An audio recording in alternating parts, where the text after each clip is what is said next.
Hey everyone, and welcome to today's webinar. This is the 29th in a series of weekly webinars.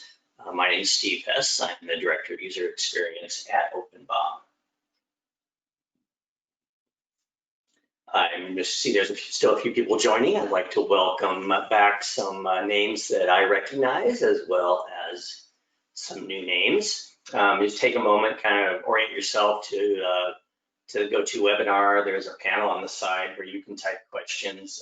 It is just me online, so I'll try to respond to questions as they come up, but please go ahead and use the questions or comment area there to post some questions as we go. I'm going to go ahead and get started unless I don't see any comments or questions, so let's go ahead and get started. Okay, we're going to cover a few basics. Today, time is of the essence. So we want to do this in 30 minutes or less. I will share out with you this deck, the video, all those kinds of things, so you can have time to read all of these things in more detail later on. About this webinar, the topic of this webinar is use and reuse. And the purpose of this webinar is for you to start thinking about OpenBOM as the arbiter of truth. This little character in the corner down here is apparently the arbiter character from Halo. I'd like you to think about OpenBOM as enabling use and reuse and getting out of that business of updating so many Excels. And at the end of this 30 minutes, you'll be able to do that. And it's just a comment that I don't prepare a lot of material ahead of time. We do it all live. I want you to kind of get a sense for what the experience is going to be like when you do it. So warts and all. Okay. So here's some definitions. I'm not going to spend any time on this. We're going to be talking about items today. Items are typically thought of as parts or assemblies or just the stuff that's in your BOM or catalog. The catalog may be a new idea that we'll introduce today. Okay, I'm going to try to get through 5 lessons here. We're going to start from the basics, making a couple of BOMs. We're going to talk about what the issues are when I have 1 or 2 BOMs that have common parts, how we then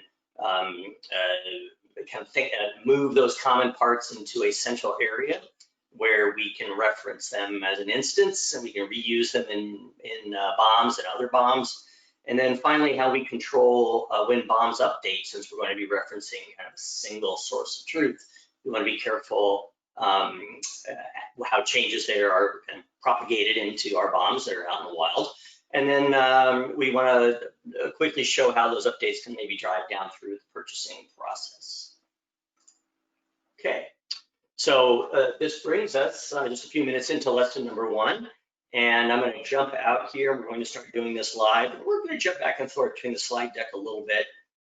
Today's webinar is somewhat of a departure. Lately, I've been doing a lot of CAD, so there isn't any CAD in this in the webinar today.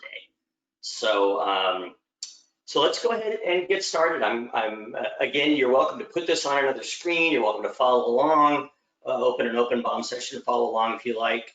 And like I said, we'll try to field questions as they come up. So in today's first lesson, this is going to be about, I'm just going to make a BOM. We're going to make a couple of them and sort of see what happens. So let's go ahead and get started. I've signed into my OpenBOM account, and I'm going to, rather than key in a whole BOM, I'm going to import a BOM from Excel or from Google Sheets. I'm using my Google account. I like Google Sheets. It just works better for me. So I've got a couple of BOMs. You might think about these as maybe some BOMs that you already have in Excel. I've got the 100 and the 101. These are both variations of a skateboard, and the skateboard serves as a really nice demo for this topic. So go ahead and import that.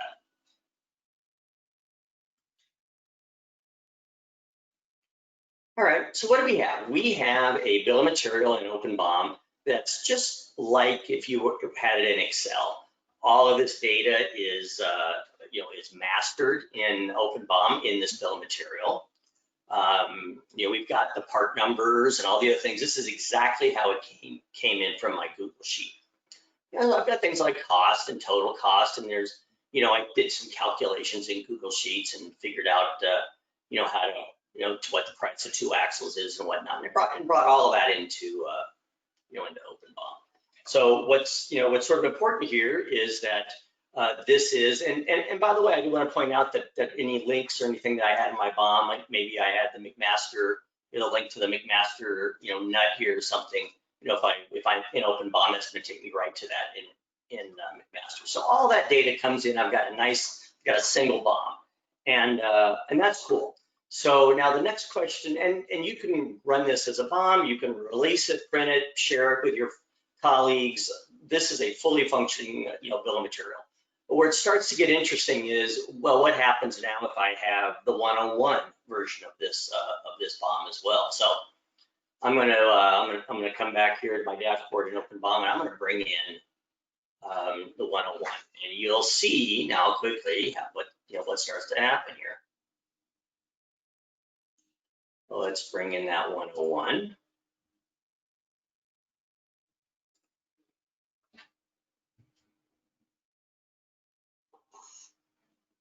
Okay, so we can quickly see by looking at these two, BOM, let me tear this off, just throw it up here next to the other one. By looking at these 2 BOMs, that almost all the parts are common except the deck.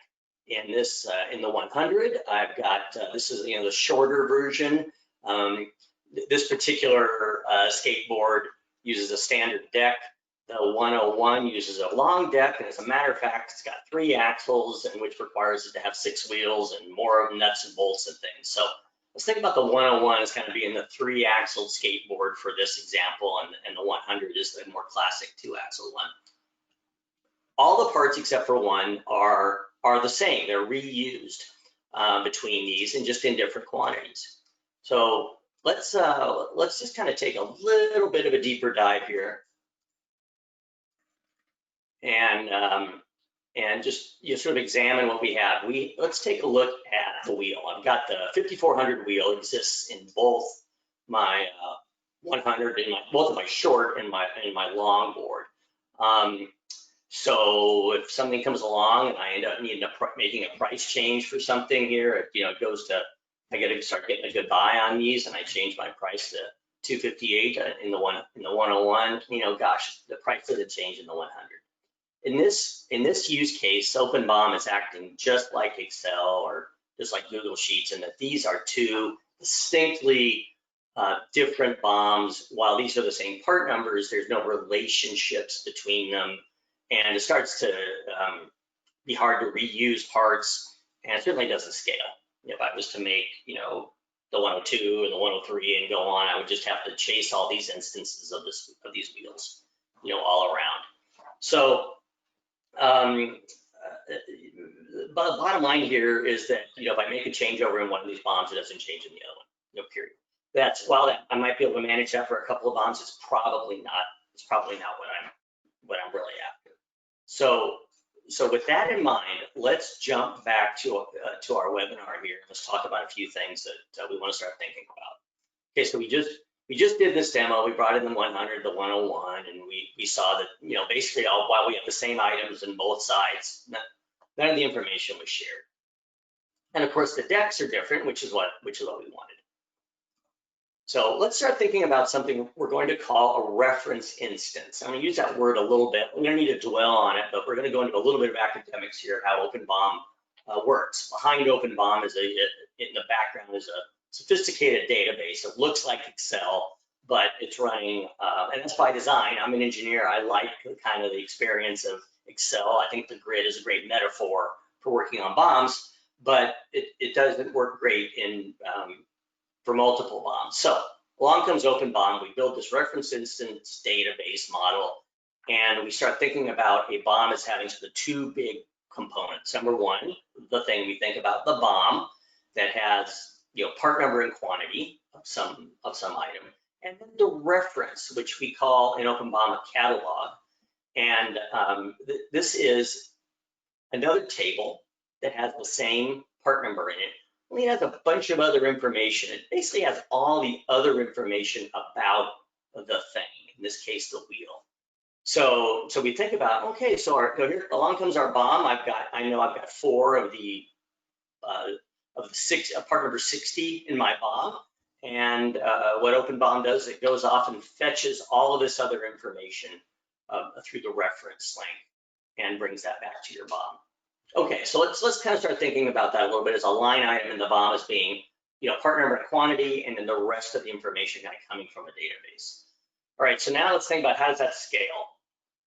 Okay, so here's the problem the example that we just did. We now have, BOM 1, the standard skateboard, BOM 2, the long skateboard.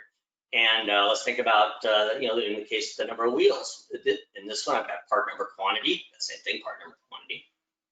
But in the short board, I've got 4, and in the long board, I'm going to have 6 wheels. So now using this reference instance model, while I have different quantities, so I've got my different BOMs, and these BOMs don't know anything about each other. These are different products. They are both referencing the 60 in a single place as the catalog, called the catalog, and we're retrieving all that information from there. And it may include the image as well and other things. There can be a lot of information here. It's a very simplified approach just to kind of start introducing us to this reference instance model. So this is the model that we want to use going forward. What we currently built, of course, was 2 separate BOMs that had all the information duplicated in each one, very much like Excel. We want to get out of the Excel business. Okay. All right, so now let's look at what might that line item now look like in each one of our BOMs. And I've colored them here so we can make a distinction between them. But here's what you expect. In the short one, I've got 4 of the wheel, looks like the line looks like that. And here I've got 6 of them, the line looks like that. Now in the case of either one of these boards, we can start doing calculations for, let's say, the extended cost or the total cost of the wheels, 6 times 2 and 4 times 2. We can start doing those calculations in the BOM. And now we think about, well, gosh, cost is coming from this central location. If I change cost, naturally, we'll think about it updating in both BOMs. So how do we get from where we are right now? We just brought in these 2 kind of dumb BOMs. How do we get to that? And now with this knowledge of the reference instance model, how do we go back and revisit our data and kind of start fixing it up a little bit? So let's do that. Okay, here's lesson 2. And by the way, I'm including all of these steps so that you can take this data and kind of prove this for yourself. And I'm also sharing these 2 Google BOMs with you so that you can repeat this if you wish on your own time. So okay, so we're gonna try this again using the reference instance model. We're gonna kind of go through these steps. In the end, we're gonna have a good looking catalog. So let's go ahead and do that. I'm gonna jump back over here.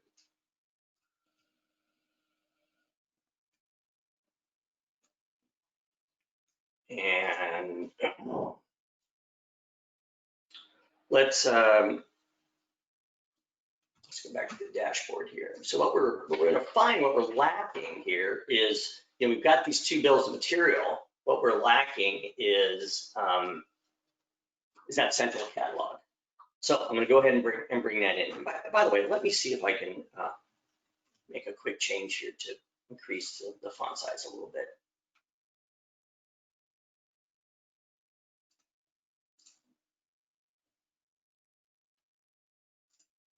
Okay, great. I hope that I'm looking at this on another screen. I hope that view is a little bit better. So, okay. So let's go back and let's turn that one of those BOMs that we have in Google into a catalog. And we are going to do that. We're going to kind of go back here. We're going to use import catalog command instead. We're going to go pick up one of those. I'm going to go pick up that 100 BOM. Keep in mind that I'm just kind of starting off with that first BOM. I'm going to pick up that 100 and I'm going to import that into a catalog. And we're going to start looking at this now as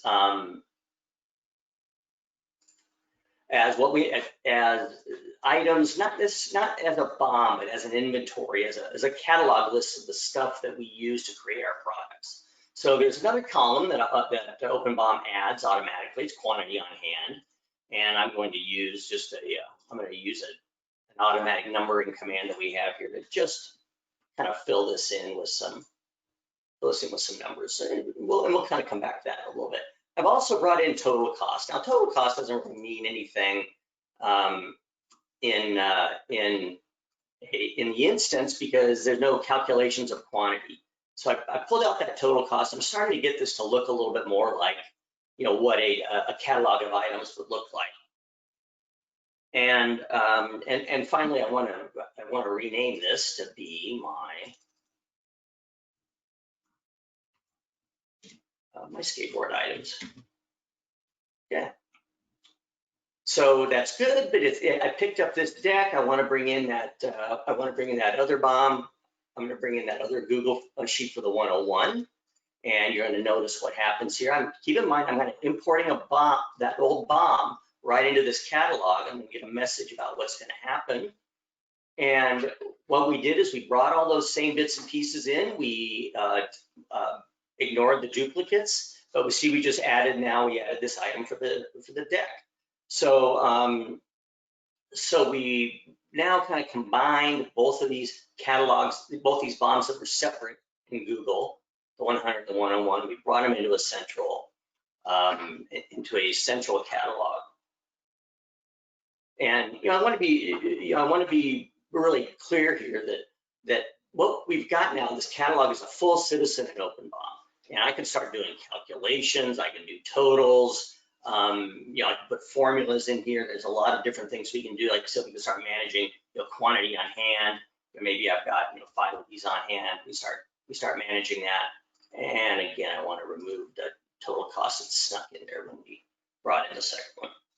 And then finally, for our demo downstream a little bit, I'm going to assign a vendor list. There's plenty of webinars on how to do this, and I'm just going to go ahead and set up some vendors for these parts. Okay. All right, so what I've got right now is a pretty good looking catalog.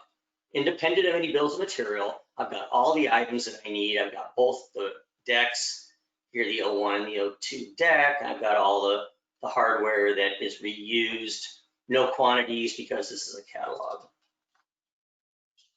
Okay, that's pretty good. So let's go back and take a look at our dashboard again. Let's see what we've got. I've got 2 BOMs. I've got a catalog called skateboard items that I created. And now in lesson 3, I want to go back and kind of wire up our new thinking of a catalog with common items, wire that back up to our other bills of material that we already brought in. So let's start by opening the 101. And keep in mind, this is kind of the dumbed down version. This is the first 101 that we brought in. None of this information is live, is referencing, anything. I've got that new catalog and I want to link that catalog to this BOM so I can start getting that data from that central location. I'm going to click on parts of catalogs. I want to use these skateboard items. I'm going to get a message here about some duplicates. I'd encourage you to read what's going on here. What this is saying to me is hey, you've got some data in the BOM. I'm going to replace it with data from the catalog. Is this really what you want to do? And I would encourage you all to read this message down here, but that's the upshot. The answer is yes. I want to delete the duplicates and assign the catalog. All right, cool. So let's take a look at what do we have now. First of all, I can see a couple of things changed. My properties across the top, some of them got brackets around them. Okay, so what that's telling me is that particular data is coming in from the catalog. Keep in mind, I've still got part number and quantity are in my BOM because that's my instance information. I need 2 of this, 4 of that, but all this other information is coming in from the reference. Great. Hey, this is a great time to also kind of fix up total cost. Keep in mind, I imported this, but if I want this to be really, really alive, I'm going to set that up to be a formula, which is cost times quantity. All right, so check this out. So now I've got total cost is calculated. I see by the little triangle here. I'm getting prices from my catalog. That's great. I'm getting quantities and part numbers from my BOM. All right, that's for the 101. I'll tell you what, I'm going to jump back over here, and I know that everybody's expecting this. We're gonna, I'm sorry, that was the 100. Let's jump over to,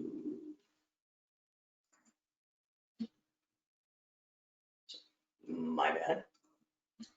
Let's jump over to the 101, and we're going to go through the same thing again.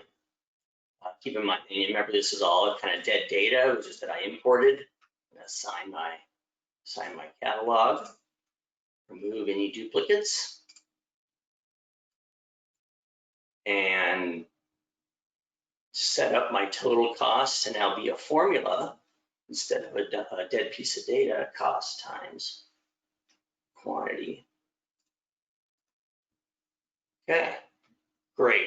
So now I've got my 100. I can tell because it's got the short board. The 101 is the long board. I can see that I brought in the 6. It's got 6 wheels instead of the other one that has 4. This is always kind of a great time to start thinking about, totals a little bit. I can see that my total cost here is $76 for this one, and I would expect to see something a little different. I see 53 over here, sure, because this one's only got 4 wheels and 2 axles. So this is all kind of making sense.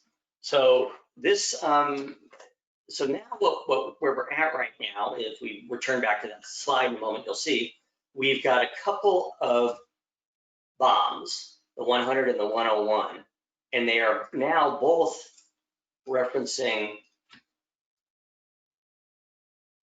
let's do a little bookkeeping here. These are both referencing data in our catalog.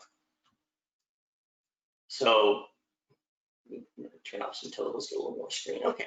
So what we have over here on the 100, we got 4 wheels. Okay, over here we've got 6, and we see we're picking up $4.33 and $4.33. So that's coming from our catalog.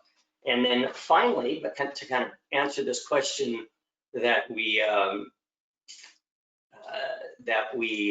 asked earlier, what would happen if we created a new BOM? Right now, since I've kind of got this new, I'm going to call this my 102. I'm going to create a new BOM, and I'm going to assign my skateboard items to it. And right now, if I kind of just start picking, bits and pieces, I need a truck, I need a screw, I need,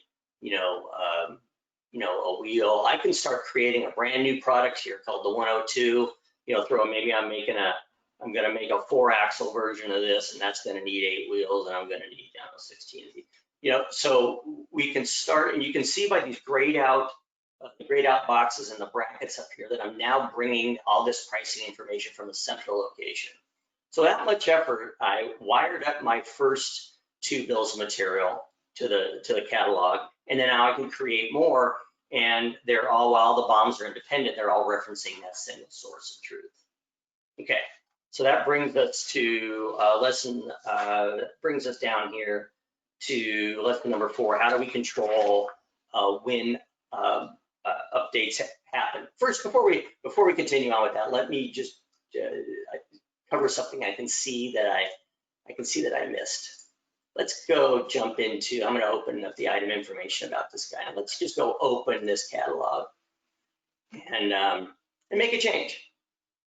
Now let's make a change to this screw. Here's the price on this screw, or on this wheel. I just started getting a great buy on those from $4. I got them down to $3.30. And we're going to go check our BOM. Here's the one we just created. It's $3.33. Here's our old BOM. It's $3.33. Our extended cost updated and our total cost updated. So now what we have is all existing BOMs and new BOMs. Anything that's referencing our catalog is going to be get updated. And here, once again, let's see, we got a great buy on that screw. We cut the price in half, and it went to 11 cents. And quickly we see that any other BOMs quickly goes to 11 cents. So that's how we now have the central catalog, and we're referencing in our first BOMs that we brought in and new BOMs that we create. So finally, I want to show you how we control the revisions on these. I want to jump to, and I want to be sensitive to time here. I want to jump back to my 101 BOM.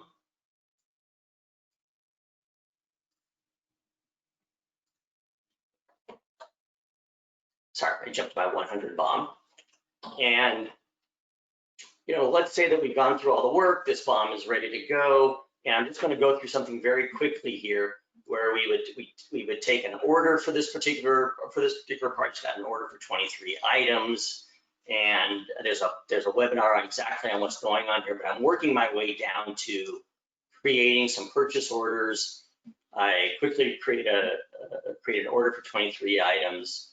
I click a button and I run out some purchase orders, and we can quickly see here that my purchase order from King Bearing looks like this. I can export this as perhaps as a PDF, and we can get a look.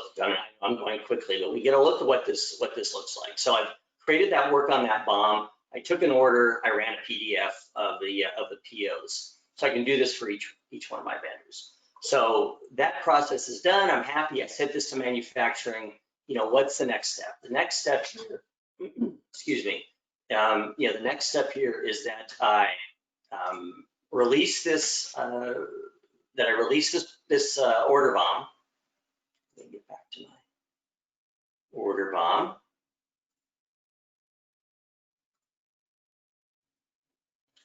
I go ahead and go to production, and I release this order BOM. That's going to update my quantity on hand. And there's a video blog and some other things that covers what in much more detail, what I just did. And then I'm going to return back to my bill of material, and I'm going to say, okay, this guy is done. Let's make a revision. And I'm going to save a new revision of this. So I just cast off a revision of the 100. Okay, so this is where it's important. I just made the Rev 1. Okay. So what's important here is that now that this is a Rev 1, it's not going to change. Let's take a look at the latest version of this BOM. We'll see that I've got the cost here is $3.33 for that wheel. And we're going to visit our items catalog. At some point in the future, the wheel price actually, drops down to $2.50.